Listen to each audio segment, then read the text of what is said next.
Tomato en bas la passe, de Fleurs et de Couronne, apportez-moi des listes de milliers de familles, de milliers de petits-enfants auxquels vous aurez pu donner les clés d'un vrai logement. On ne peut pas laisser les gens mourir de froid en 2008 à la périphérie de Paris. Et il faut agir de façon à ce que plus personne ne meure de froid en 2008 dans un des pays les plus riches au monde. C'est un scandale. Je ne vais pas laisser mettre en cause la conception de mon action au service des Français, et notamment de la relation humaine que j'ai avec les plus fragiles, les plus modestes, les plus humbles, les plus pauvres, parce que je suis à leur service et parce que c'est ma raison d'être. La première bataille, c'est de loger tout le monde dignement. Je ne veux plus, d'ici la fin de l'année, avoir des femmes et des hommes dans les rues, dans les bois ou perdus. C'est une question de dignité, c'est une question d'humanité et d'efficacité là aussi. C'est dans ce parking, à quelques mètres des Champs-Élysées, que le corps de Michal, un SDF de 66 ans, a été retrouvé. Un homme est probablement mort d'hypothermie dans la Drôme. Allongé à côté d'un matelas. Un homme de 61 ans a été retrouvé hier soir dans cette rue de Marseille. Un SDF a été retrouvé mort ce vendredi matin. Cyril s'est éteint à côté de sa tente de fortune dans ce square. Désormais, Monique ne fera plus la manche ici, car elle est décédée.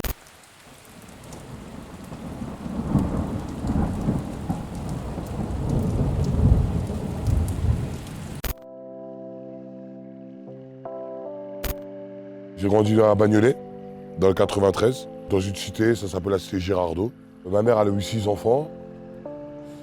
Ces 6 enfants, moi, elle n'a jamais voulu de moi. Mon père, c'est un escroc africain, je ne vais pas mentir. Pareil, il était polygame. Ma mère, elle a 6 gosses, il a 7 enfants. J'ai continué l'école jusqu'en 5e. Puis après, comme ma mère, j'ai une drôle de mère que j'ai eue, j'ai sombré, je ne vais pas mentir, dans la délinquance. Je suis devenu un délinquant, je me suis mis à voler, à vendre de la drogue. Parce que j'avais rien, j'avais même pas de quoi m'acheter des baskets. Le frigo, il était vide, parce que ma mère a touché des allocations, m'a niqué tout. Après, à mes 18 ans, ma mère m'a viré. Je me suis retrouvé dans la rue. Je suis née à Champigny-sur-Marne. Et avec mes parents, on a pas mal déménagé. Et le dernier où j'étais, c'était à Créteil. Après, j'ai été en foyer de jeunes travailleurs parce que mes parents m'ont viré. Et en fait, j'ai été en foyer de jeunes travailleurs grâce à la mission locale. J'ai une dame qui m'a aidé, une association qui s'appelle Métabol. Parce qu'en fait, je devais être placé. En fait, parce que ma mère, je devais être placé. J'étais dans des foyers jeunes délinquants, des trucs de merde, quoi, tu vois. Mais à chaque fois, je retournais chez ma mère, elle ne me voulait pas. Et grâce à Métabol, je ne suis pas resté longtemps dans la rue. J'ai eu un foyer à Saint-Ouen. Grâce à eux, j'ai eu un travail aussi d'insertion. C'est où j'ai connu madame. Parce qu'ils me faisaient travailler à la FNAC, on était sous-traités à la FNAC. Et puis j'ai fait du déménagement. Pendant 2 ans, ça a duré. À la suite des 2 ans, il n'y avait pas de suite. Donc du coup, je me suis retrouvée au chômage. Et après, avec mon conjoint, on s'est retrouvés à l'hôtel. On avait de l'argent de côté. On est arrivé à Meaux. On a eu de la chance parce qu'on était tous les deux au chômage, mais ils nous ont pris quand même. Je suis arrivé à Meaux, je ne vais pas mentir, je faisais du business. Et puis je suis resté 9 ans dans le même bordel. Entre-temps, j'ai fait de la prison. Avec les vols, les conneries. Et donc on est resté 9 ans dans l'appartement. Mais au bout de 9 ans, ils nous ont jetés. Et là, ça fait 3 mois que je me suis retrouvé dans la rue. Parce qu'ils ont profité du déconfinement pour nous expulser. Et ça faisait 3 ans que le propriétaire il faisait tout pour nous virer, petit à petit, parce que c'est un marchand de sommeil, il a fait tout pour vider l'immeuble. Puis un jour, ils sont venus un matin. Et ça a été le chaos pour moi. J'ai pas pu récupérer toutes mes affaires dans l'appartement. J'ai pu récupérer le peu que j'ai pu. J'ai pu sauver mon chat, parce qu'ils voulaient l'envoyer à la SPA, aller chez des amis à moi. À cause d'eux, j'ai eu même un début d'AVC. J'ai failli crever. Là, on dort dans la favelas pas loin du cimetière. Je dormais dans ma tente quand je me suis fait expulser. Et là maintenant je suis dans quoi? Je suis dans une cabane où il y a des rats, des écureuils. Il y a même des sangliers qui se baladent la nuit. C'est quoi, c'est vrai, on rigole, mais c'est la vérité. Des biches, t'es dans la nature, sans eau, sans électricité. Copé, il fait quoi? Il fait rapport. On habite ici, où je dors, dans la favela, où la police ne va plus à moi. C'est le seul truc qui est bien, voilà. J'ai les toilettes sèches, c'est le seul truc.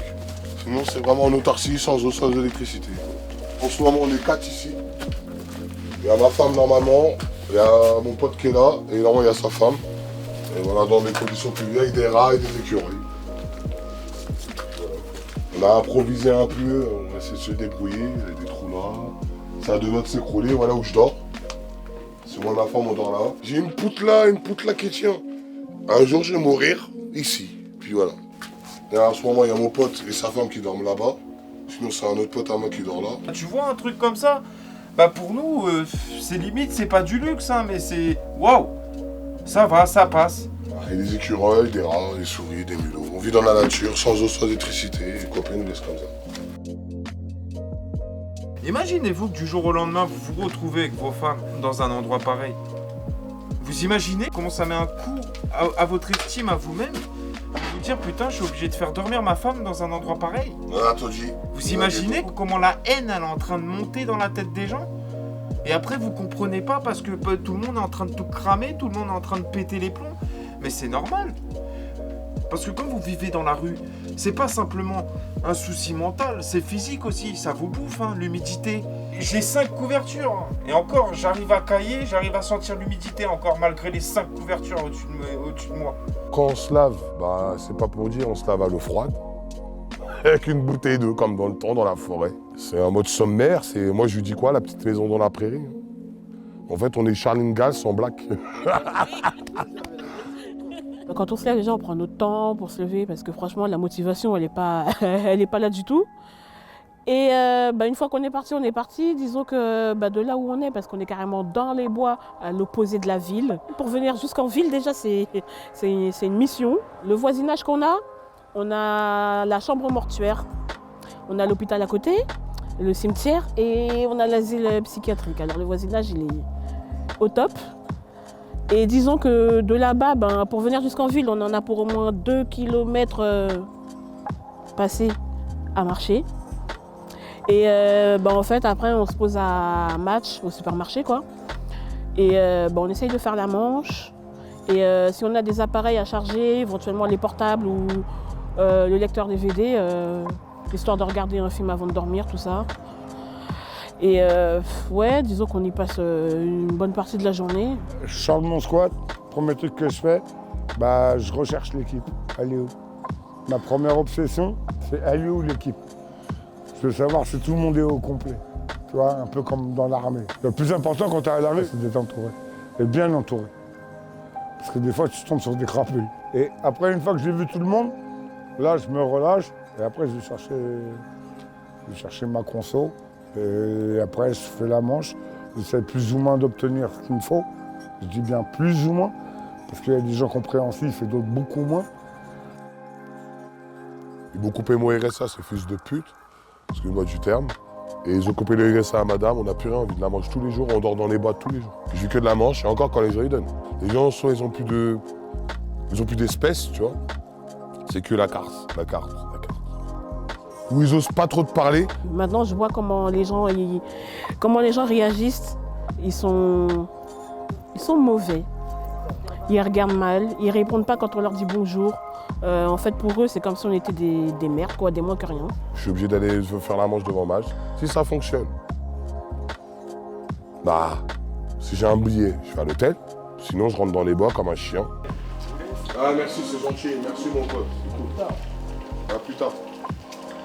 Depuis mes 18 ans, la galère, je l'ai bien mangée comme il faut. J'ai que 25 ans, mais en peu de temps qui s'est déroulé, ça a été un enfer. Ça a été un enfer, pourquoi? Ça a été un enfer parce que vous vous dites, je vais dormir où? Je vais manger quoi? Et vous imaginez la honte que vous avez quand vous devez passer plus de 4-5 heures en train de demander de l'argent à des gens? Vous imaginez? Je veux pas passer toute ma vie à demander de la monnaie à des gens que je connais pas dans la rue. Voilà. Je veux pas finir ma vie comme ça, j'ai que 25 ans. Ça fait je sais pas combien de temps que j'essaie juste d'avoir un travail. Et j'en ai pas. Donc je vais faire comment? Moi, j'en ai plein des idées, j'ai des projets, j'ai tout ce qu'il faut. Parce que ma classe sociale, elle est tout en bas, j'ai pas la finance de faire des choses. Quand vous êtes seul et que personne vous calcule et que toute la journée de 8h du matin jusqu'à 23h, vous essayez juste de pouvoir avoir un minimum de vie. Quand vous voyez des gens qui taxent dans la rue, peu importe qu'ils boivent de l'alcool, qu'ils en boivent pas, ils sont tous dans la même galère. Quand vous êtes dans la rue et que vous êtes posé, vous êtes simplement posé, assis, en train de fumer une cigarette, et puis que vous avez la police qui arrive sur vous, monsieur, faut circuler. Faut circuler pour l'image commerciale. Ça dérange pas à la ville que ceux qui font la manche, ils achètent bien l'alcool dans les commerces de la ville. C'est complètement abruti. C'est pareil, quand ils te disent oui, en fait, c'est comme dans si la je rue, vous faut dis... pas boire. Comment ça, faut pas boire? C'est la dépression totale. C'est la descente aux enfers, mon gars. Voilà. Les gens, ils seraient ici, ils se suicident là. Tu vois, il y a une corde là. Ma pour aller se suicide. Merci, c'est gentil. Même si tous les jours on arrive à tomber sur des gens qui vont nous aider, ça nous sortira pas de notre galère. Parce que les gens, ils peuvent faire quoi? Vous payer quelques nuits d'hôtel, vous donner de l'argent. Mais ça va pas durer indéfiniment. Ce qu'il faut, c'est être plus encadré. Même les animaux, on les traite pas comme ça. Quand on trouve des chiens ou des chats dans la rue, les gens les appellent, ils les amènent dans des chenils où il y a des fourrières. Comment ça se fait qu'un être humain, lui, il est en galère, il est dehors, et il n'y a aucune solution pour lui? Moi, le gros coup de gueule que je veux passer, c'est au niveau du monde social. Je sais très bien que c'est pas la petite éducatrice, c'est pas la petite assistante sociale, c'est pas ces gens-là que je suis pas bête. Je sais très bien que c'est pas eux qui gèrent tout, c'est ceux qui sont au-dessus. J'ai envie de dire à toutes ces personnes-là, tous ces politiques-là, tous ces gens haut placés là, venez passer 24 heures avec votre femme. Viens dormir ici. Venez dormir 24 heures, je vous donne même pas 24 heures. Je suis pas en colère, je suis pas énervé. C'est juste sincèrement, ça me fait mal au cœur. Oublie le 115. La MDS de Meaux, fuck la MDS de Meaux, elle sert à rien du tout, te laisse dormir dehors. La MDS, c'est tout ce qui est assistante sociale, tout ça. Le conseil général. La Roche des Vents, c'est une association d'insertion, mais bon, ils servent à rien. Tu veux aller là-bas, tu vas aller le matin, tu vas pour te laver, mais il faut respecter des heures. Pour dormir, oublie. Quand vous avez la Croix-Rouge, vous attendez 22h, voire 22h15, qu'eux, ils arrivent. Ils sont censés vous donner des bouteilles d'eau qu'ils ont même pas. La dernière fois, ils avaient même pas de PQ. Donc ça veut dire quand vous êtes en galère, vous vous chiez dessus, vous essuyez avec des feuilles. Tu vis dans la rue, H24. Donc t'es obligé d'aller à leur putain d'association de clochards, excuse-moi du terme. T'es obligé de supporter le gibier de Potence, excuse-moi du terme, la France d'en bas. Alors que voilà, moi, voilà, tu vois ce que je veux dire. Je juge pas, mais au bout d'un moment, il y a des gens que tu peux pas supporter. C'est dur. Même la nuit, regarde, on dit ils vont te trouver un endroit où dormir, tu vas dormir avec 20 personnes. Tu me vois dormir dans un gymnase où il y a 20 personnes? Vous êtes tarés, ils sont complètement tarés. Je parle à la caméra, je parle pas à toi, j'ouvre ma bouche. Toi, tu t'en bats les couilles, t'as un chez toi. Ah, tu t'en bats les couilles. T'as un chez toi. Nous, on dort dehors, nous on dort dans le froid. Je dors avec des rats, moi. Je dors avec des rats. La plupart, on est alcoolo, dépendant. Du coup, si on ne boit pas d'alcool, on fait des convulsions, d'où la marque sur le front. On est obligé de boire, nous, parce qu'on a un alcoolique dépendant, sinon on fait ce qu'on appelle des DT, délirium très mince. Je sais pas comment expliquer, mais bref, vous êtes sur YouTube, c'est bon, quoi.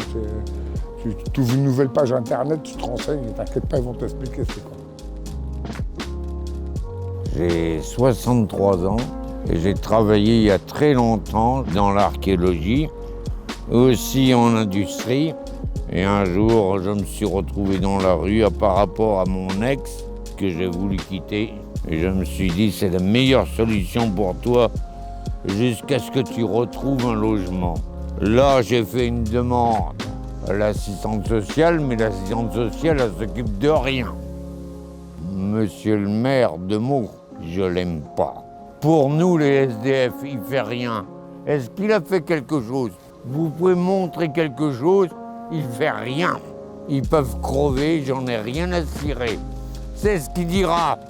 Des fois, je fais la manche ici, et des fois, ça marche ici. Quand il y a des gens qui donnent, je leur demande, prenez le sandwich le moins cher. Et ils m'apportent un sandwich ou des fois des bananes, et je dis, prenez le moins cher. Parce qu'ici, ça coûte cher, j'ai dit. Le sandwich au poulet, je leur dis 3 € et quelques. Jambon et matal, 82 centimes. Et ils me le prennent et ils me disent, vous êtes très gentil, monsieur. J'ai toujours été très gentil, je leur dis. J'ai toujours été comme ça et jamais je changerai. J'étais agent de sécurité et après j'ai fait maître chien. J'ai plus le droit, j'ai un casier judiciaire plus épais que tes couilles. Je peux plus pratiquer mon exercice. Pourtant, j'aimerais bien retourner dans la cynophilie, travailler dans un élevage ou machin. Mais non, ça marche pas. Il n'y a plus. C'est fini. Le juge, il m'a dit, terminé. Pourquoi? Parce que le chien en France est considéré comme arme par destination. Moi, mon but, c'est quoi? D'avoir un boulot. Et de vivre comme quelqu'un de normal. Avoir un boulot, avoir un appartement. Voilà, quoi, tu vois. Avoir une vie, quoi. Parce que là, c'est pas une vie de dormir dehors. J'aimerais bien, j'aimerais bien me remettre en ce que je faisais avant. Parce que ça m'a fait 2 ans d'expérience en manutentionnaire préparatrice de commandes. Voilà, ça nous permettrait d'avoir un peu d'argent, pouvoir mettre de l'argent de côté et avoir une vie normale, quoi, comme tout le monde. Et sinon, ce que j'aimerais aussi, pourquoi pas, parce que j'ai des notions en dessin. J'ai un bon talent en dessin et que j'aimerais bien, si je peux, refaire des tableaux ou éventuellement, j'aimerais bien aussi créer une marque de vêtements. Ça me plairait bien. Le monde de la rue, il est dur, hein. Je te dis, il y a des gens que tu ne supportes pas, tu es obligé de les supporter tous les jours. Tu es obligé de les supporter tous les jours. Ça s'embrouille des fois. Bon, moi, je suis un gaillard, tu vois. Mais voilà, quoi, la rue, c'est sale. En plus, je suis pas tout seul, il y a madame avec moi, c'est encore pire. Si tu te laisses faire là dans la rue, tu te fais bouffer. Et moi, je me ferais pas bouffer par des blattes, par des hyènes, là. Moi, s'il faut me battre, je me bats. Je m'en bats les couilles, j'en ai rien à foutre, j'ai rien à perdre. S'il faut aller en prison parce que je me suis défendu, je retourne en prison, j'en ai rien à foutre. J'ai fait 50 prisons dans ma vie, je m'en bats les couilles. Rien à foutre. J'essaye de rester plus calme que je le suis, que j'ai toujours été d'ailleurs. Je prends sur moi et je me dis que je peux pas faire autrement. Je préfère prendre sur moi, rester calme parce que mon conjoint, il a un fort tempérament, alors si on s'énerve tous les deux, là, c'est pas possible. Et ouais, non, pour une femme, ouais, c'est difficile. Franchement, je le souhaite à personne, hein. Mais ouais, non, c'est pas des conditions, du tout. Sinon, j'essaie d'être tout le temps être positif. Tu vois, j'essaie de pas... Je suis en dépression, je vais pas mentir, je suis fatigué. Mais je reste positif, parce que je sais que de toute façon, je sortirai cette merde. J'en ai vécu plein de trucs de merde. De toute façon, la rue de merde, on la bouffera avant qu'elle nous bouffe. Je suis à la rue, mais je garde le moral.